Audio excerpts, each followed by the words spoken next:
Sabi nila, wala raw lalaking straight na straight.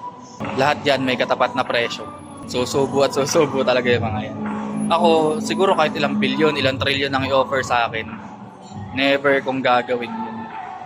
Pero ewan ko kung parehas ng kaso sa mga kapatid ko sa The Comedy Crew.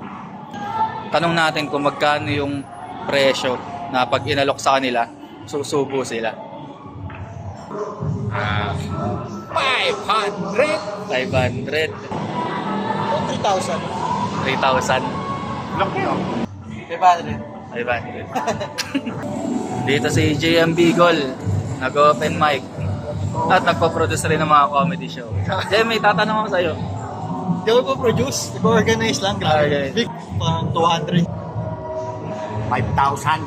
5,000. Mga 350 pesos. May 50 pesos. 200 pesos. 200.